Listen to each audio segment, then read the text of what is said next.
Olá, tudo bem? Eu sou o professor Cleomar de Oliveira e hoje nós trabalharemos um texto de um grande filósofo e historiador da educação brasileira, o Paulo Giraldelli Júnior. O seu texto intitula-se Lutas em torno da primeira LDB, a Lei de Diretrizes Nacionais para a Educação, e os movimentos populares em educação, ok? Esse texto é o capítulo 6 da obra A História da Educação Brasileira, um livro publicado pela editora Cortez, cuja edição desse livro, né, que eu tenho em mãos, já está bem surrado, de 2006. No entanto, essa obra é uma obra clássica da história da educação no Brasil e eu acredito que todos os educadores, pedagogos e professores poderiam adquirir a obra, uma excelente obra. Então essa aula ela integra o currículo do curso de pedagogia, né? E a nossa disciplina é a história da educação, ok? Então vamos lá, te convido para essa aula, para mais uma aula. Então, quem é o nosso autor? O Paulo Giraldelli Júnior. Então tá aqui em mãos, é esse o moço. Ele nasce em 1957, no bairro da Liberdade, em São Paulo, né? E graduou-se em filosofia. E além de graduar-se em filosofia, o moço é mestre, doutor, tanto em filosofia, né, quanto mestre e doutor em História da Educação. Então, ele fez mestrado e doutorado na USP, em São Paulo, e depois fez mestrado e doutorado em História da Educação na PUC em São Paulo, e hoje, né, hoje ele é pós-doutor em Ciências Médicas, né, aplicadas à educação, pela UERJ do Rio de Janeiro, ok? Então esse é um pouquinho do nosso autor, tá vivaço, tá aí, né, esbanjando saúde, né, enfim, né? Então vamos lá. O texto, ele dialoga como bem já está anunciado, né, tá enunciado no título do capítulo, quais foram os principais debates em torno da elaboração da primeira Lei de Diretrizes e Bases da Educação. Quando se fala de Lei de Diretrizes e Bases da Educação, nós somos levados para 1996, quando foi aprovada a Lei 9.394, tá ok? A 93/94 de 1996. No entanto, essa é a nossa segunda Lei de Diretrizes e Bases. E a primeira? A primeira ela foi aprovada em 61. No entanto, os debates, as discussões, elas foram bem anteriores a 61. E é então nesse momento que eu te convido a entender um pouquinho, né, desses bastidores, das articulações políticas, dos momentos histórico-partidários que gestaram a primeira LDB, que é a LDB de 1961. Tá ok? Bem, então, a priori, é necessário que nós então entendamos um pouquinho desse cenário político brasileiro de 1945. Tá ok? Bem, 1945 é o período do fim da Segunda Guerra Mundial. É o período em que o Brasil passa pelo processo de redemocratização, com o governo Eurico Gaspar Dutra. É o momento, então, de deposição, em que o governo de Getúlio Vargas é deposto, né, no final ali da Segunda Guerra, em 1945. Então é um momento de efervescência, é um momento em que o liberalismo, ele, enquanto corrente doutrinária, economicamente falando, ideologicamente falando, começa a ganhar espaço no Ocidente e na América, né? Então esse é o cenário que envolve o Brasil. Queda do Getúlio Vargas, as assembleias as assembleias não, mas o parlamento, né, o Congresso abre suas portas, ou reabre as suas portas. É o momento então que se reúnem, né, as assembleias constituintes para preparar uma nova Constituição. Haja vista que lá em 37, o Francisco Campos, que foi ministro da Educação em 34, ele prepara a Constituição de 1937, que é a Constituição do Estado Novo, a Constituição ditatorial de Vargas. Então, 1945, já que nós estamos aí testemunhando a redemocratização do Estado brasileiro, reuniu-se as Assembleias Constituintes para então elaborar uma nova Constituição aos moldes democráticos, republicanos, e dissolvendo as características, entre aspas, né, daquele momento ditatorial que foi de 37 a 45. Né? No entanto, a atmosfera política brasileira, o cenário político brasileiro, ainda continuou com resquícios da ditadura, né, inauguradas em 37, como foi o caso da reabertura do parlamento, redemocratização, assembleias constituintes, mas, no entanto, em 1947, o registro do Partido Comunista Brasileiro foi cassado e o partido, então, cai na ilegalidade. Né? Ou seja, em razão do confronto entre capitalistas, comunistas, no Brasil os reflexos desse embate, dessa queda de braço, se reverbera no Partido Comunista do Brasil. Tá ok? Então, esse é um pouco do cenário político brasileiro. Uma outra força política latente foi o fortalecimento do movimento populista. Sabe-se que Getúlio Vargas é uma das grandes referências nesse governo populista, né? E não será diferente nos próximos governos, não só envolvendo o chefe do Executivo Nacional, mas também o chefe do Executivo, chefes do Executivo Nacional, deputados, sejam federais, sejam estaduais, né, irão lançar mão dessa estratégia populista, né, demagógica, para se colocarem no poder e perpetuarem no poder. Então, quais são as características do regime populista? Então, nós temos o quê? Líderes carismáticos, né? E aí a gente lança mão do conceito de carisma lá em Weber, lá nos tipos puros de dominação. Depois vocês podem dar uma olhadinha e incrementar a leitura de vocês. Então, a manifestação desses líderes carismáticos, né? E aí as relações políticas se baseiam nas trocas de favores, no filhotismo ainda, nas relações do compadrio, nas relações prebendistas, na compra de voto, a questão infelizmente, né, do voto de cabresto não foi dissolvido, então os currais eleitorais ainda estão presentes no Brasil, né, e é esse o cenário que vai predominar nas décadas de 50, né, 60, quiçá até hoje, né? Mas isso é uma discussão a posteriori. Então,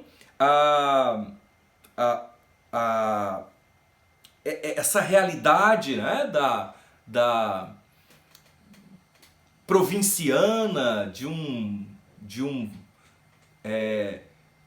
coronelismo, de um neocoronelismo, ainda ficaram latentes na década de 40, né, na década de 50. Por quê? Porque a força aristocrática, a força conservadora ainda far-se-á presente.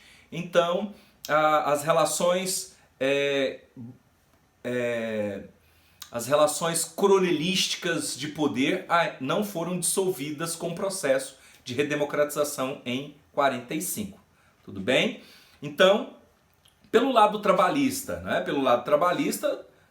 Haverá a oficialização dos sindicatos e, de uma forma muito natural, o controle da força trabalhadora vinculada ao Partido dos Trabalhadores do Brasil. Então nós teremos aí todo um discurso também populista, voltado para o trabalhismo, não é? E aí esses líderes, né, esses representantes do poder público se acham defensores de um sentimento proletário, sobretudo do sentimento do povo, né?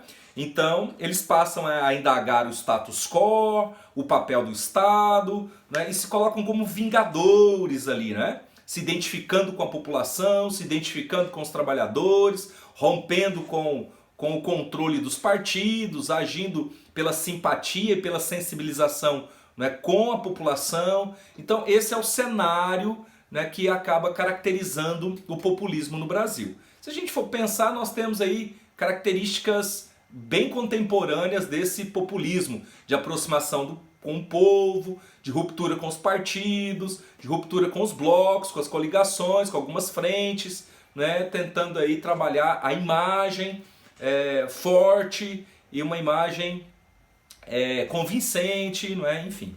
Então, o Brasil de 45 é esse Brasil repleto também de líderes carismáticos, líderes populistas, não é?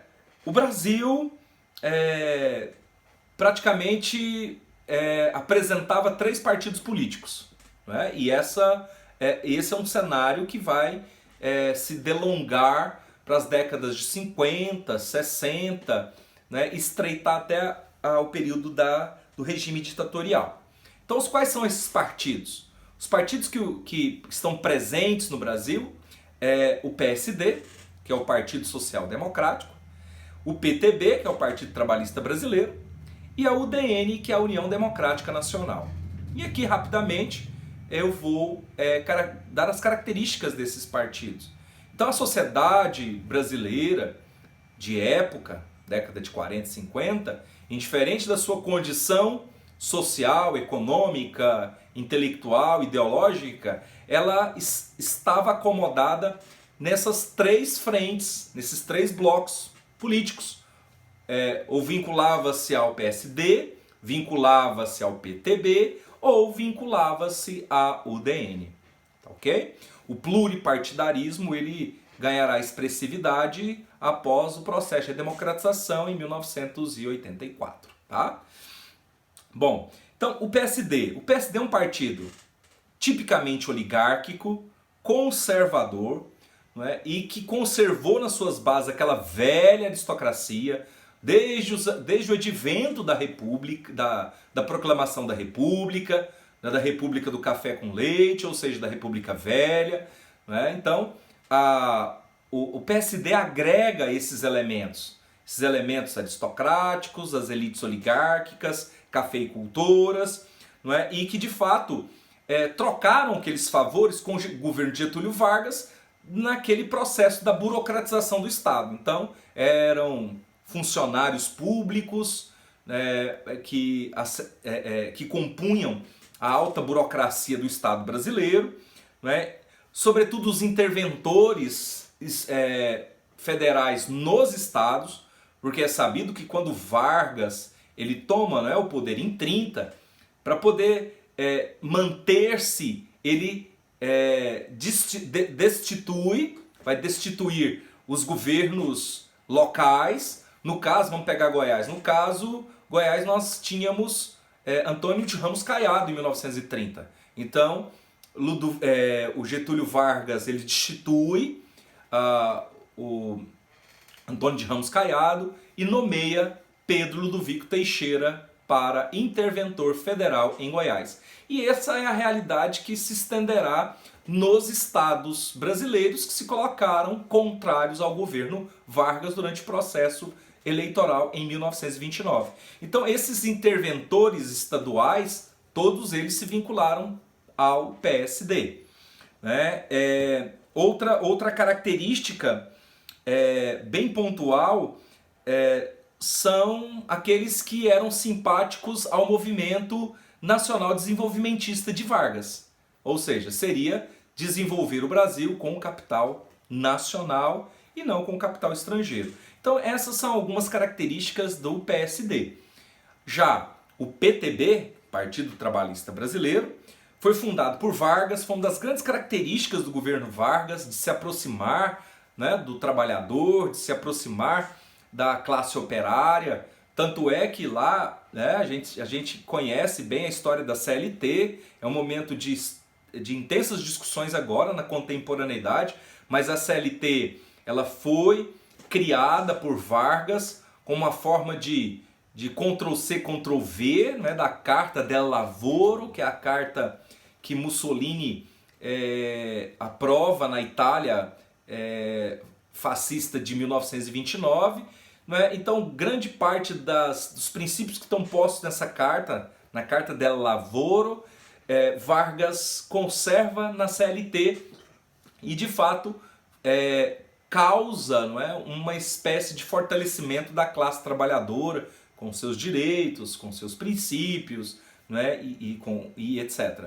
Então, Vargas sempre se mostrou muito próximo, né, dessa categoria social, a classe dos trabalhadores, né? Enfim. Então, o Partido Trabalhista Brasileiro sempre esteve forte, vinculado ao PSD, e ambos, né, fizeram de alguns grupos majoritários no sistema. Estiveram presentes nas eleições, não é, e exercendo esse mandonismo. Né? Então, o PTB foi fundado por Vargas e vai liderar as forças urbanas do Brasil. Não é? Então, no entanto, muitos esquerdistas vão integrar esse partido, não é? E terá como carro-chefe uma plataforma trabalhista. Ok? E por fim, a UDN, União Democrática Nacional, essa será integrada por conservadores.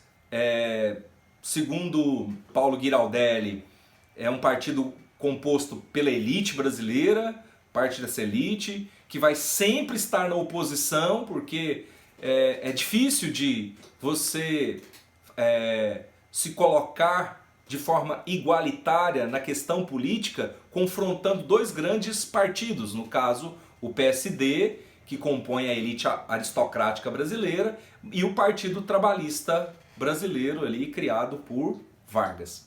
Tudo bem? Então a UDN é esse partido que corre à margem, né, que tem uma perspectiva também liberal e que vai defender os interesses, né, dos grupos estrangeiros. Enquanto que Vargas e o PSD, eles são propícios a uma política nacional desenvolvimentista, os udenistas não. Né? Eles pensam na abertura do comércio, pensam na abertura de mercados e são desejosos de que os interesses estrangeiros, as multinacionais, o capital burguês, implante no Brasil.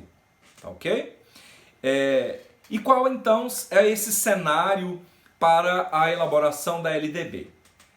É sabido, né, que o movimento que luta pelo direito à educação pública para todos, na busca da democracia para a educação, ou seja, uma educação democrática, nós já discutimos, né? Lá em 1932 surge o Manifesto dos Pioneiros da Educação, e então esse manifesto ele busca fortalecer um discurso e a consciência da necessidade de uma educação pública, laica, gratuita, obrigatória e coeducativa, cuja responsabilidade estava sobre a tutela do Estado. Né? Então, essas obrigações estavam imputadas ao Estado. Ok? Bem,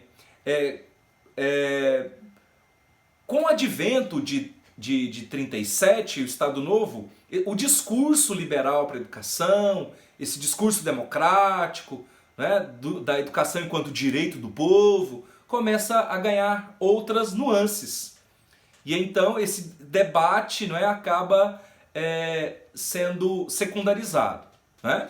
Com o fim da ditadura, com o processo de democratização em 45, as discussões em torno dessa educação, enquanto sendo direito de todos, vem à tona. E aí então é retomado, né, ou é proposto a criação da Lei de Diretrizes e Bases nacional. Lá em 1946, então, o governo Eurico Gaspar Dutra, ele nomeia uma comissão para poder pensar na Lei de Diretrizes e Bases. A comissão foi nomeada em 1947 e nela esteve integrados personagens lá de 1931, né? Aqueles que foram cardeais ou signatários do Manifesto do Pioneiro da Educação de 1931, ok? 1931 e 1932, né, na verdade, 1932, correto? Entre esses nomes a gente pode citar o Anísio Teixeira, o Fernando Azevedo, o Lourenço Filho, que foram homens importantes no processo, né, que lutou por tornar a educação um direito do povo, ok? Então, o ministro da Educação era Clemente Mariano. Clemente Mariano, ele baiano, né, ele esteve militando nas bases do PSD, do Partido Getulista, a vida toda. No entanto, por alguns descontentamentos, né, ele acaba se filiando à UDN e aí se elege deputado federal. E o Eurico Gaspar Dutra, o general, acaba convidando e ele se torna ministro da Educação. Né? Já era professor de direito, né? Enfim, então tinha um currículo considerável. E nesse sentido, ele é o camarada que vai coordenar a elaboração e a tramitação da Lei de Diretrizes e Bases na Câmara e no Senado. Ok? Bom, em 1948, o projeto de lei chega ao Congresso. E então, o projeto acaba sendo arquivado em 1949. Não andou. Agora, interessante, por que esse projeto não andou? Né? E aí, não é novidade, né? Infelizmente, o interesse do povo, ele se terceiriza ou fica num segundo plano em razão dos interesses que são extremamente pessoalistas, né, desses representantes do poder público. Olha que interessante. Quando o projeto chega no parlamento, ele vai ser travado. E quem vai travar o projeto da Lei de Diretrizes e Bases? Segundo Paulo Giraldelli, é o próprio ex-ministro da Educação do governo Vargas do período da ditadura. Quem é? Gustavo Capanema. Gustavo Capanema, ele assume o ministério em 37 e permanece até 45. Então ele uma das grandes conquistas, né, consideradas por Gustavo Capanema foi as leis orgânicas, né, para a educação. Então a LDB macularia, né, toda a ação e os desdobramentos do Gustavo Capanema enquanto este foi ministro. Então o que o Gustavo Capanema faz? Ele impetra, não é, ações que vão rechaçar, vão travar o trâmite da LDB pelo parlamento. Olha que interessante. Por interesses próprios. Não se pensou no povo, não se pensou na educação popular, não se pensou, né, nas instituições de ensino, pensou-se apenas nos interesses que foram próprios, pessoalísticos. Vamos travar, né, uma lei que vai garantir a educação a todos, porque isso vai macular, vai apagar toda a minha imagem, historicamente falando, quando estive ministro da Educação. Né? Então, as resistências aconteceram e enfatizo, a resistência partiu então do deputado federal Gustavo Capanema, e aí então em 49 a lei desaparece, né? Vixe, desaparece. E aí ela é reapresentada enquanto proposta em 1951. E aí foram 6 anos de elaboração da Lei de Diretrizes e Bases, que foi de 1951 a 1957, né? Então, houve uma efetiva movimentação e articulação do governo, sobretudo da Comissão de Educação e Cultura, né? Então, quando as articulações elas voltam a se mover, aí entra um outro personagem, um outro parlamentar no cenário, que foi o Carlos Lacerda. E aí o Carlos Lacerda, deputado federal pelo Rio de Janeiro, ele apresenta um substitutivo, que vai ganhar até o nome dele, substitutivo Lacerda. Carlos Lacerda, falando um pouquinho dele, ele era parlamentar da UDN, o cara era antigetulista ao extremo, né? Então criticava, fazia oposição, pura oposição ao Getúlio. Nós vamos perceber que ele é um sujeito vinculado à imprensa, né? Advogado, vinculado à imprensa, fundou a Tribuna da Imprensa, e nesse caso o ponto máximo, né, da oposição de Carlos Lacerda a Getúlio Vargas dar-se-á em 54, quando ele foi vítima de um atentado, né? O atentado na chamada atentado ou crime da Rua do Toneleiro.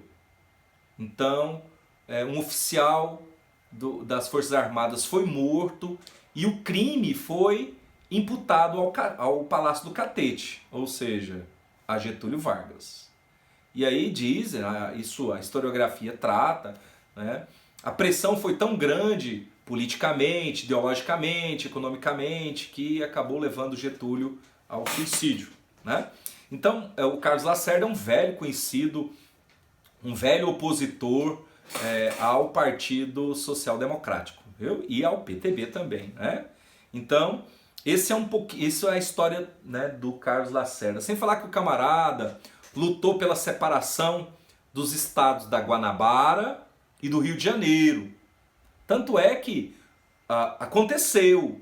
O estado da Guanabara foi criado em 1960, sob força do Carlos Lacerda. E ele foi o primeiro governador do estado da Guanabara. Ele buscou dar autonomia ao Rio de Janeiro. O que é o estado da Guanabara? É o município do Rio de Janeiro. Então, nós teremos duas jurisdições no Rio de Janeiro. O estado do Rio, com capital em Niterói, e o estado da Guanabara, que era o município do Rio de Janeiro, com a capital Rio de Janeiro.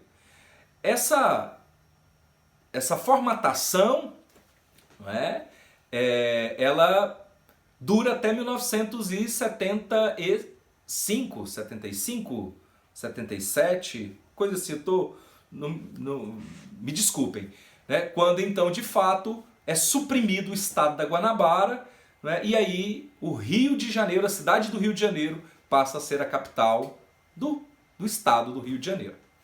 Tá ok? E aí Niterói vai sofrer com isso, né? Então é só adentro. Então esse tem o dedo do Carlos Lacerda nesse processo todo de constituição do estado da Guanabara, da imprensa, da queda, da oposição às forças PCDistas, enfim, né? Bem, mas o substitutivo Lacerda, ele se fundamentou não em questões estritamente políticas, por forças de debate políticos, né? E outra, o olhar é anterior a 56, né? E a 57. Sobretudo 58, quando o substitutivo Lacerda, ele faz se valer, né? Por quê? Porque em 1948, já, né, ali no momento em que a LDB estava sendo articulada e apresentada, e quando ela foi apresentada ao parlamento, ao Congresso, já estavam acontecendo congressos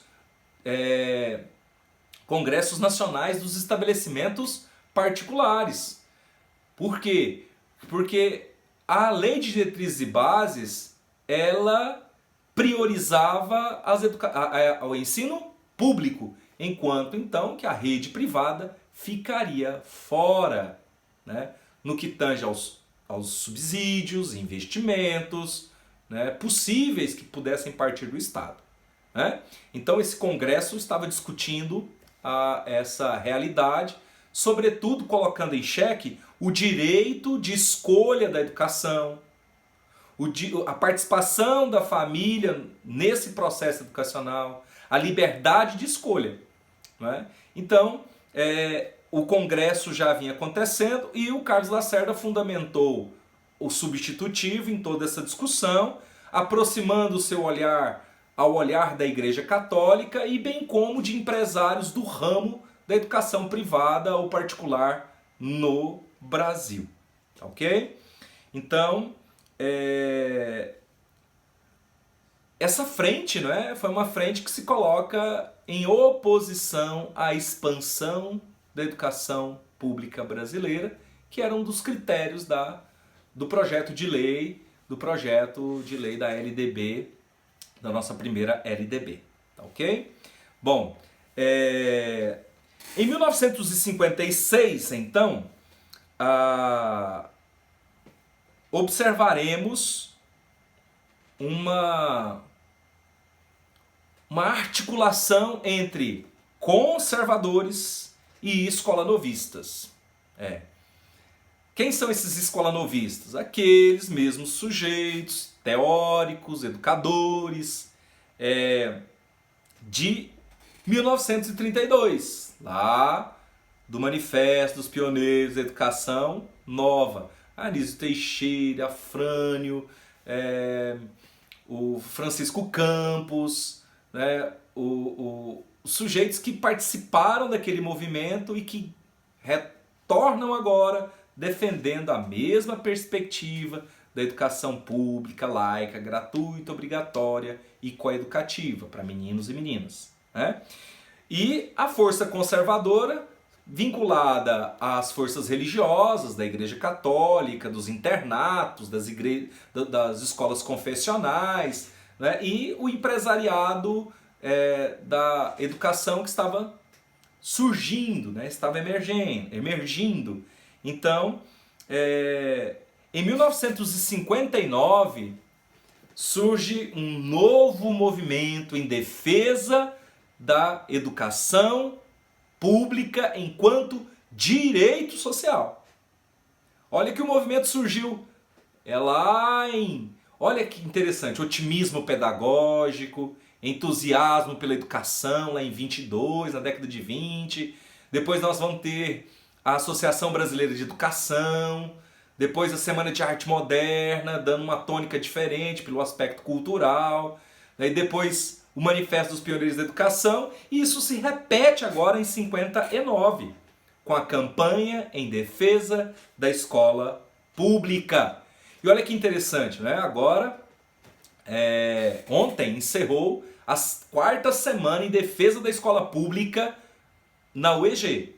Um grande evento que alcançou muitas instituições, tanto no Brasil quanto fora do Brasil.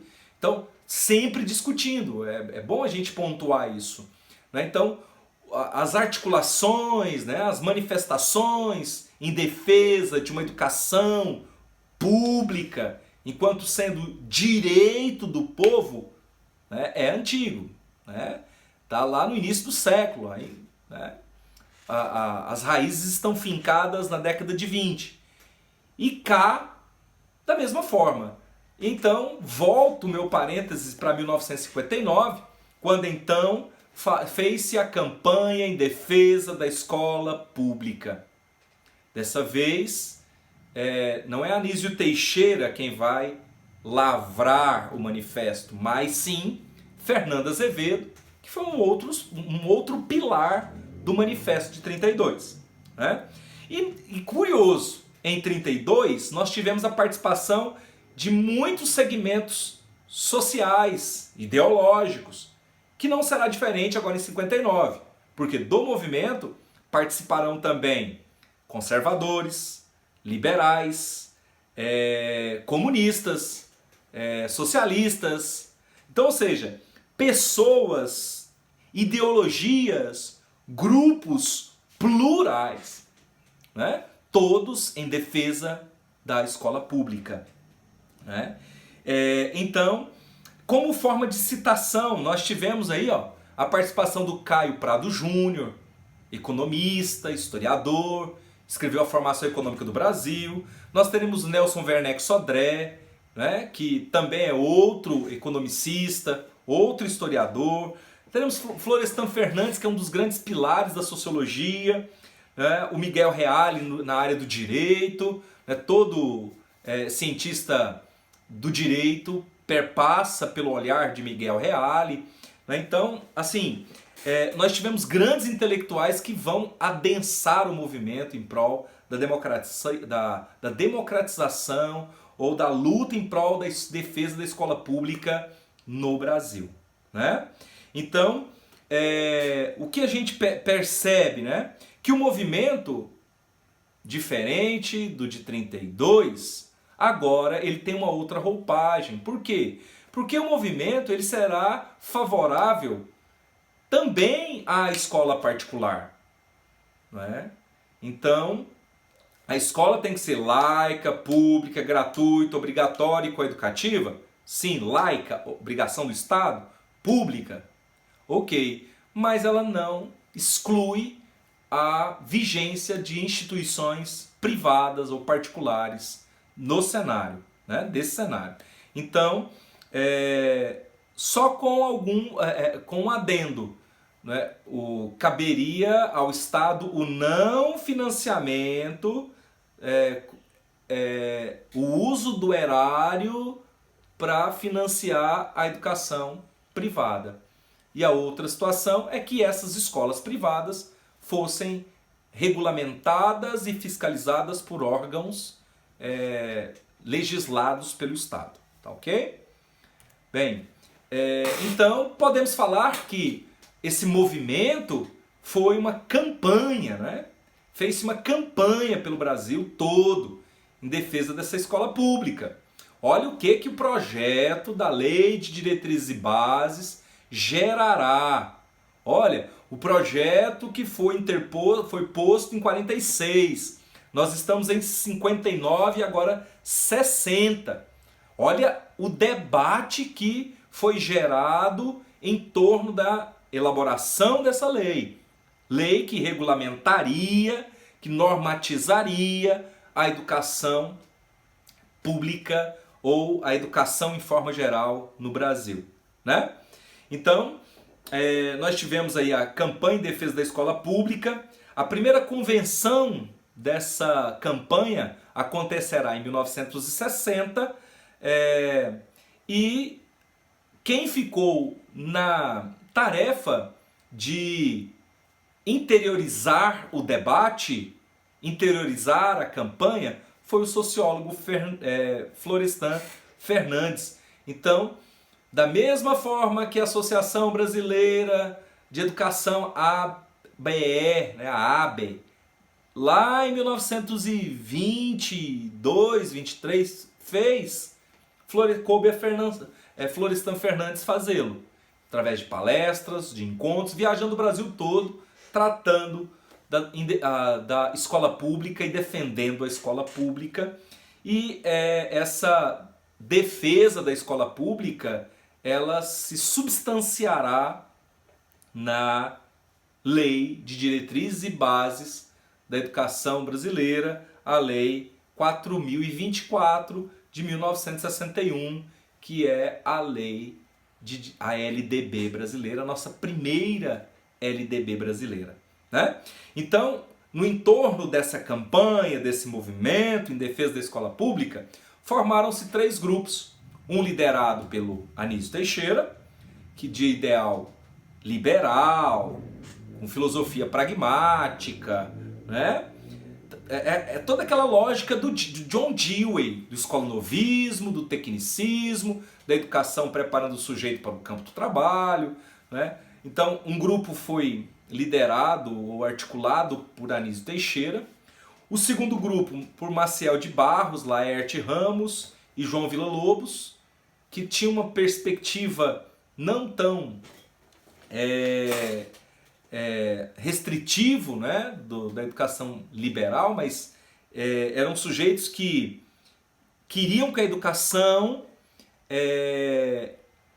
fosse direito de todo sujeito, de todo homem, né? Então, indiferente de ter uma essência pragmática, como defendia Anísio Teixeira, né, esse outro grupo defendia uma educação que preparasse mesmo o sujeito, mas que ele fosse direito desse sujeito, direito à educação. E o terceiro, liderado por Florestan Fernandes, de uma perspectiva mais social comunista, né? Porém, olha que bacana, com a visão kantiana, né, da educação. Qual é a visão kantiana sobre a educação? Que a educação ela tem que ser legítima, ela tem que ser resguardada, a educação tem que formar o homem enquanto sujeito de si, né? O sujeito não invisível, não invisibilizado. É a educação que consiga fazer com que o sujeito seja enxergado, visto, ouvido, né? Dentro da lógica do sujeito histórico. É aquele que escreve a história por suas próprias mãos, com suas próprias mãos.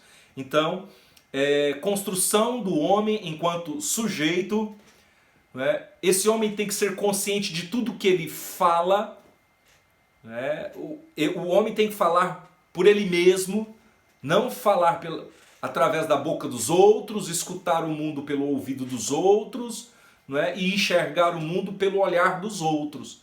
Não, esse homem tem que ter a autoconsciência, ele tem que ser crítico, né? Então a perspectiva da formação para a criticidade, um homem que tem acesso ao conhecimento, à ciência e à escolaridade, né? Então essa é a lógica do Florestan Fernandes, né? Bom, e naturalmente então, né, para finalizar, 1961 o projeto é aprovado no Senado, é sancionado pelo presidente, que é o presidente é o João Goulart, né? E, no entanto, vai receber mais de 200 emendas, assim como a Constituição de 88 também recebeu, né? Mas está posto, a lei foi homologada. Então cria-se a Lei 4024 ou 4024 de 1961. Essa é a nossa primeira LDB. Ou seja, uma lei que foi proposta lá em 46, mas que depois foi travada por interesses pontuais, pessoais, individuais, lá do Gustavo Capanema, né? Retomada a sua apresentação, a sua reinserção em 1951, tem um trâmite de 6 anos para que ela então fosse elaborada, e aí então ela tramita, leva um tempo de 13 anos, né, no Congresso para poder ser aprovada. E depois de 61, nós teremos aí mais de 30 anos, né, para ser exato, 33 anos, para que uma segunda lei de diretrizes e bases, não fosse aprovada. Tá ok? Então essa é a essência do capítulo 6, né, do Paulo Ghirardelli Júnior. É o capítulo que se intitula As lutas em torno da primeira LDB e os movimentos populares de educação. Tá ok? Um abraço, até a próxima e que Deus nos abençoe, né? Um abraço, gente!